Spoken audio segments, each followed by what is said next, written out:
Hola, buenos días. Bienvenidos a este nuevo capítulo de vídeo. Hoy vamos a trabajar una introducción a los Incoterms, pero concretamente lo que vamos a hacer es comentar un esquema básico de los Incoterms para después poder hacer una muy buena comprensión de todos los Incoterms. El esquema básico que tenemos es este de aquí. Fijaros que en este esquema, que puede parecer un poco complejo ahora al iniciar, pero que al final lo veréis muy claro. Aquí en estas pastillas que vamos redondeando aquí, tenemos todos los distintos Incoterms. Fijaros que hemos empezado por el XWORD, FCA, CPT, ZIP, DAT, DAP y DDP. Estos son los Incoterms polivalentes, los que se pueden usar para cualquier medio de transporte o la unión de todos ellos, el conjunto de todos ellos. Y en la parte inferior tenemos más Incoterms, en este caso es el FAS, el FOB, el CFR y el CIF, que corresponden a los Incoterms única y exclusivamente marítimo-fluviales. Nos vamos a centrar en los Incoterms polivalentes, pero son los mismos. Y podemos ver también que aquí abajo tenemos riesgo con un círculo y coste con una X. Por tanto, siempre asociaremos la transmisión del coste donde tengamos una X y la transmisión del riesgo donde tengamos un círculo. Por tanto, podemos ir viendo ya distintas variables. En este caso, fijaros aquí, FCA, que está en gris, y podemos ir buscando dentro de esta slide, de esta transparencia, los distintos círculos con las X que hay de color gris. Y fijaros que hay todas unas cuantas. ¿Esto qué quiere decir? Que el FCA, cuando nosotros pactemos un FCA, podemos pactar no un punto, sino distintos puntos. Que fijaros que todos coinciden que es un Incoterm de origen. Fijaros que aquí tenemos el vendedor, por lo tanto estamos en origen. Aquí empieza el transporte y termina aquí el transporte internacional, por lo tanto es la parte del mar o la parte del transporte internacional. Y finalmente aquí tenemos el comprador, por lo tanto estamos hablando del país de destino, del país del importador. Y esta transparencia funciona con este esquema. Por lo tanto, fijaros que cada uno de los Incoterms, en este caso verde, veremos el XWORD, el círculo con la X de color verde. En el caso, por ejemplo, de DAP, sería en este azul y tendríamos también su X y su círculo correspondiente. Por lo tanto, simplemente tenemos que ir siguiendo dónde se colocan en el esquema. Vamos a ver el mismo esquema, en este caso lo hemos limpiado, para ver ejemplos ya muy concretos. Imaginaros que, ya sabéis, el vendedor, este de aquí, el vendedor, y aquí tenemos el comprador.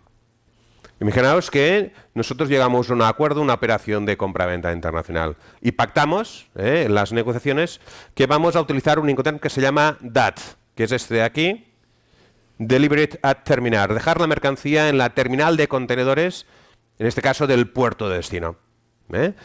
Si seguimos el color con la X y la Y, aquí tenemos el punto exacto donde hacemos un DAT. ¿Esto qué significaría? Esto significaría que como la cesión del coste y del riesgo se produce en la terminal de contenedores, que el vendedor deberá asumir desde que sale de su casa todos los costes y todos los riesgos hasta dejar la mercancía en la terminal de contenedores del puerto de destino.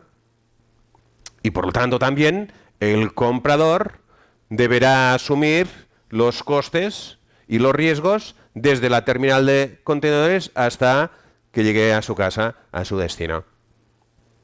Fijaros que este es un concepto que es sencillo y lo vamos a complementar ahora con unidades monetarias para que quede más claro. Imaginaros que el precio XWORD, que es el precio de fábrica, fuesen 100 unidades, 100. Claro, si yo he pactado un DAT, quiere decir que hay unos costes para dejar la mercancía en la terminal de contenedores. En este caso, pues +2 del transporte interior, +8 del transporte principal, los gastos en el puerto de destino, ¿eh? Iríamos sumando. Por lo tanto, ¿esto qué quiere decir? Que finalmente en DAT el coste sería 114. ¿Eh? Por lo tanto, fijaros, si yo vendiese Xwork, lo cobraría a 100 unidades. Si vendiese DAT, le cobraría a 114. Finalmente, la mercancía puesta en casa del comprador vale más, porque a partir del DAT, donde el vendedor le ha dejado la mercancía con coste y riesgo, el comprador tendrá que seguir pagando hasta llevar la mercancía hasta sus instalaciones. En este caso tendrá que pasar aduanas de importación, tendrá que pagar aranceles, tendrá que pagar impuestos, el transporte interior, gastos varios, ¿eh? Fijaros que al final le podría costar 134, ¿eh? Que es 134 puesto en casa del comprador, que en este caso sería un DDP. ¿Eh? ¿De acuerdo? Hay un concepto que tiene que quedar claro. Finalmente, el comprador siempre lo paga todo. En este caso, podría haber comprado Xwork y hubiese comprado a 100, pero tendría que haber pagado todos los gastos de toda la cadena de suministro hasta llegar a su fábrica. Le costaría 134. O podría haber comprado DAT, que quiere decir que el vendedor asumiría todos los costes y todos los riesgos hasta la posición pactada, en este caso la terminal de contenedores del puerto de destino. Pero el vendedor, a esos 100 Xwork de la mercancía en fábrica, le sumará todos los costes hasta el DAT. Por tanto, en la factura le va a cobrar 114. Finalmente, también podría vendérselo en DDP el vendedor, pero entonces le tendría que cobrar 134. El comprador siempre lo paga todo, ¿eh? Ese es un concepto y es un concepto muy importante. Veamos otras variables. Fijaros, otra vez, aquí. Podríamos hacer, como hemos visto antes, un FCA. FCA podría ser FCA terminal de contenedores, pero también podría ser un FCA fábrica. También podría ser un FCA terminal de carga aérea o un FCA operador logístico o un FCA terminal de tren. Simplemente tengo que definir muy bien el place, el lugar exacto, ¿eh? Esto sería un FCA. Si yo hubiese elegido un FCA terminal de contenedores, esto quiere decir que yo, vendedor, debería asumir todos los costes hasta dejar la mercancía en la terminal de contenedores y a partir de la terminal de contenedores todos los costes y riesgos los asumiría el comprador. ¿De acuerdo? Conceptos importantes. Pero fijaros que no todos los Incoterms transmiten el coste y el riesgo en el mismo punto. Vamos a ver un ejemplo. En el ZIP, tenemos un Incoterm que se llama ZIP, de color azul. Fijaros que la X está cuando el barco está atracado en el puerto de destino, pero sin embargo el círculo está en el puerto de origen. ¿Esto qué querría decir? Que el vendedor tendrá que pagar todos los costes hasta dejar la mercancía dentro de la bodega, barco atracado, puerto de destino, pero sin embargo el comprador habrá asumido la entrega y por lo tanto a partir de ahí todo el riesgo en el puerto de origen, cuando se ha entregado la mercancía en el puerto de origen.